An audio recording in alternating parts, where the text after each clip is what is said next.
Assalamu alaykum, hörmətli Uyghur TV görülmənləri. Uyghur TV kanalımızdan bugünkü söhbət proqramımızını görüşünlərini qarşı alırıq. Biz bugünkü söhbətimizdə Təklimakan Uyghur nəşriyyatının qurğucusu olan Abdil Turan əpəndi bilan söhbət edib baxmaqçı. Qınındaqda diqqətinizə söhbətimizdə bolsun. Assalamu alaykum Abdil aka, qanday ahvalınız, salamatligingizmi? Aleykümselam, salamətsizmi? Yaxşıdığınız siz? Yaxşı, Allah şükür. Aldı bilan bizning studiyamızga hoş geldiniz. Hoş bulduk. Rahmet. Aka, aldı bilan sizni bir qisqacha tunib chiqqan bo'lsak, Turkiyaga qachon kelgandingiz aka biz? Aldı bilan mana televizyon köküçe qarindoshlarga salom yollayman. Shundan boshlaydi. Men Turkiyaga 1987-yilda kelgan.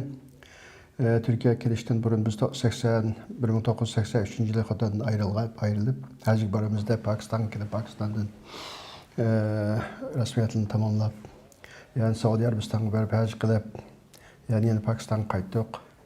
Pakistan'da 5-6 ay tuğandan keyin 94 ahırlaştı. 94'ün ahırda Mısır'a verip yani Mısır'da 2,5 yildek Azhar Üniversitesi'ndeki Dul Qudra Üniversitesi'nde 2 yıl okup 87 yıl Türkiye'ye qaytıp kelgan. 87 yıldan kısa hazır 32 yıla yakın oldu. 33 yıl bulamadı da Türkiye'de yaşayıp kelavatımız. Unda siz bu Türkiye'ye kelgandan keyin nima ishlar bilan shug'ullandingiz? Türkiye'ye kelgandan keyin 87 yılda keldik. 89'un ahiri 90 yıllargacha vatandaşlık işlerimizni hal qilmizda bunun kendinden yürüp ancha-muncha uşak ticaret bilan bulduk. 89'un ahiri Türkiye vatandaşlık işimiz meselesi hal oldu. Ondan keyin 5 yıl uşak ticaret bilan bulduk. Vatanga mal verdigan yani biraz bilan akildigan. Şununla beraber 92 yılı 1992 yılı 13. ayınınki 13-15 günler Türkiye'de tuncu qatim bütün dünyadaki Uyghur teşkilatlarındaki katılışı bilen Şarkı Türkistan Milli Kurultayı bir kurultay ötközüldü. Ocağına çok mühim adamlar, pişqadam inqilabçılarımız, dahilerimiz beydi, İsa Efendim beydi, Paşa beydi, Muhammed Rıza Paşa diyen kişi. Bunların rehberliğinde Kazakistan, Kırgızistan, Özbekistan, bütün Avrupa'dan, Amerika'dan kelgen mimarlarının üstü ve dağdığılık Şarkı Türkistan Milli Kurultayı ötközülgen. Yani hazırki Dünya Uyghur Kurultayı'nın asası da var mıdır? Bu kurultaydan biz Türkiye'deki yaşla bir yer gelip 93. yılı Şarkı Türkistan yaşlara da bir gizit çıkardık. O gizitinki baş tahrir bulup ne kıldık, onun açısan gizit çıktı. O gizit terakki kılıp jurnalga özgerdi. Şuna kılıp o 2000 yıllar devam kıldı. 95. yıllardan başlap yan tarafıma özel şahsi küçüm bilen neşriyatçılıkka kerişip kitap neşr kılışka başlap bunu hazırlıkça devam kılıp kelavatımı. Siz bu 95'ten başlap neşr etine başlamışsınız. Sundaqtı bu hazır geçi köpleyen kitaplarını neşrlediniz. Bu kitaplarını, bu neşrlerinizni qaysi kesiptikiler köprek okuydu? Bunu ziyaliler, asas ictimai fan sahisi, edebiyatçılar, tarihçiler okuydu. Ondan keyin umumi kitap xumarlar okuydu.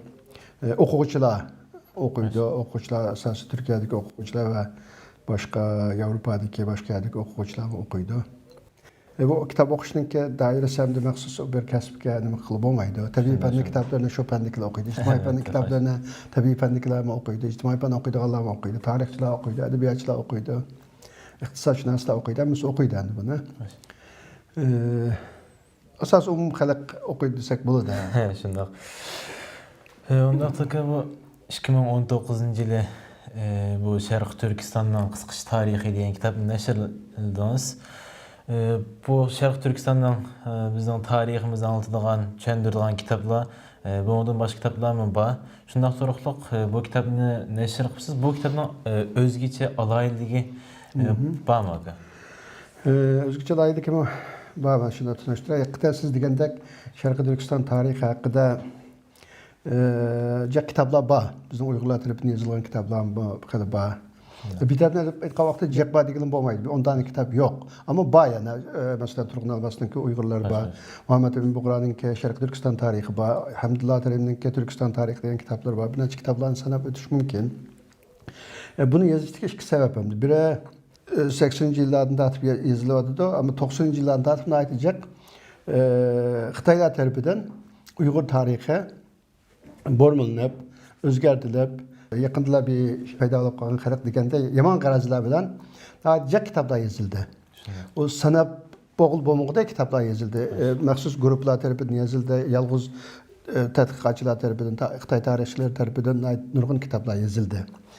Bu bir tarafi. İkinci, bizning Uyg'urlar tomonidan yozilgan bu kitoblar biroz ilmiy saviyasi yuqori kitoblar. Jak naqllarni olgan Xitoy Yevropa manbalaridan, Xitoy manbalaridan foydalanib umumga emas bir tarixni rasmiy ilmiy shaklda tushuntirimizda biroz murakkablashtirgan kitoblar. Muhammad bin Buğra'nın Sharq Turkiston tarixi shundoq u murakkabroq biroz. Bizning buni yozishdagi sabab yaqinda bu odamimiz bilgandek Turkiyada tuvan seviyedeki kitap xumarlar avdi. Masalan, burun kitap qiziqmaydiganlar keyingi bu yerdagi tashviqotning Sharq Turkistonda bo'lgan vaziyatning taqozosi bilan kitap o'qib o'zimizni biroz taraqqiy qildiraylik, binosini o'rganaylik deydiganlar ko'paydi. Ikkinchi bu Qur'on kurslab davolgan hozir kurslar va Qur'on kurslari shaxsiy maktablar. Bu yerda tarix, adabiyot o'qitsak degan nimalar bo'ldi, o'qisak degan talablar bo'ldi. Bunun kitap yo'q bo'ldi. Men shuni o'ldirib, bu bizningki Turg'un Almasning, Muhammad bin Buğra'ning Qozog'istonda yozilgan Sabit Abdurahmon deganninki bir Uyg'ur nomisi bor. Uyg'ur nomi degan cho'ng 800 betlik bir kitob bor. Bu eng keyin yozilgan kitob. Bu Qozog'istonda besildi. Muallif bu kitobni qistirib o'tayli. Yezib kitobni nashriyatga topshirib, kelib o'tib yo'lda qazoga uchrab o'lib ketgan odam. Uyg'ur nomi degan o rus yoziqi, kiril arabida va arab arabida ikki qatim nashr qilindi.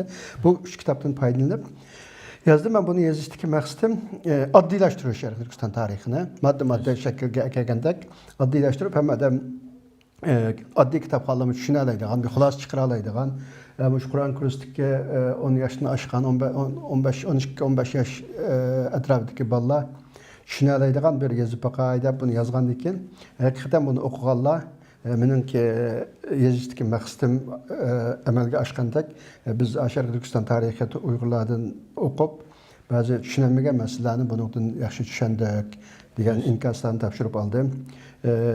Neticede Qur'on kurslarida bu kitobni dars qilib o'qitganligini, dars programma kirgizganligini anglab, men hali nima qilib qoldim.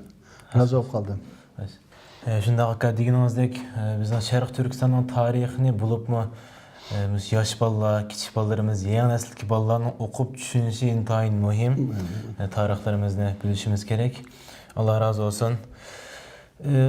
Bu Sharq Turkistonning tarixini yozsak, undaqda hozir bizning beşimizga kelayotgan tarixlarni, ya'ni bizning burungi tariximiz bizga qanday yetib kelgan bo'lsa, bizning hozir yashayotgan beşimizga kelayotgan tarixni keyingi avlodlarimiz qanday yetkiza olamiz? Mushto'g'ri bir fikringiz bormi aka? Buni hozir bilayotgan voqealarni xotirlayotganlar bo'lsa kerak. Uni xotirlayli deb nima qilayotganlarmi bor?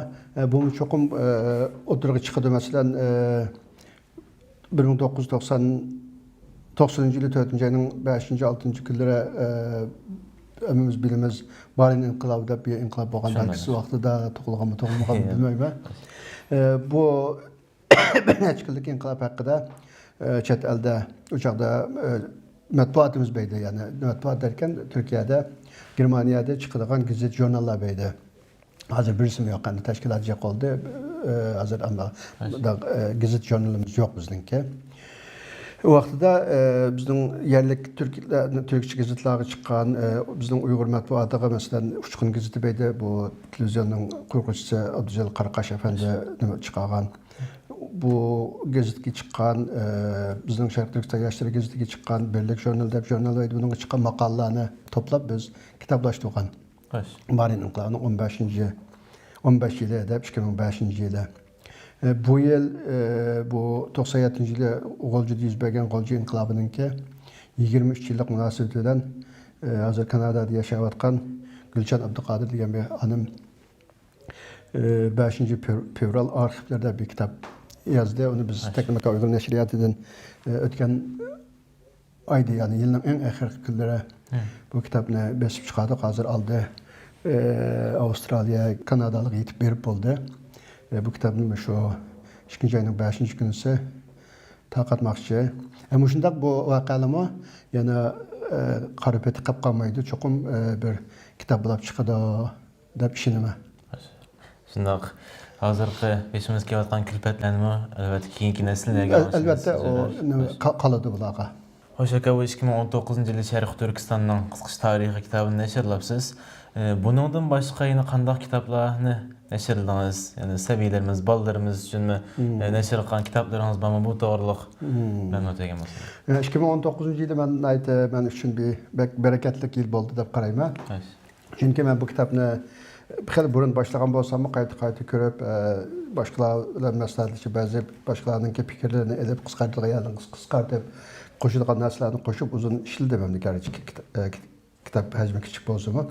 Buni nima qilib qo'ygandan keyin yana shu bolalarningki ehtiyoji tug'ildi, ko'z oldimizga keldi. Bolalarga nima yo'q deganda o'qishliq adabiyot darsi bo'lmadi.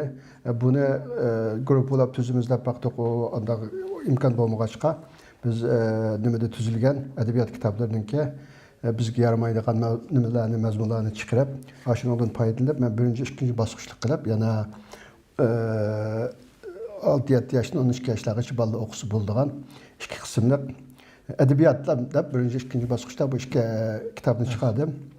100 betlikdan 200 betlik atrofida kitob ikkisi. Buni mana mujaq, ya'ni asosan buni kitob xumarlar emas, hozirgi shu Selim Pashadagi Uyg'ur o'quv nimasiningki boshqa butun Turkiyadagi, Qaysaridagi Qur'on kursininki Uyg'ur tili qismiga bu kitobni kirgizib hozir bunday o'qishyapti. Undan keyin o'tgan yil 8-oyda Amerikada vafot qilib ketgan Abdullakim Baqi Iltebirda bir kishi beydi. O tunji shu bolalar adabiyoti yozuvchisi, Urumchida bolalar adabiyotida yozgan, Misha kelgandan keyin bolalar adabiyotida bir necha parcha kitoblarni ayrim-ayrim qilib chiqargan. 2019-yilda bu kishininki butun bolalar adabiyotiga atab yozgan she'r, bolalar she'rlari, qo'shoqlari, masallalari, bolalar hikoyalari bo'lib bir 400 betlik bir kitobni nima qilib to'plab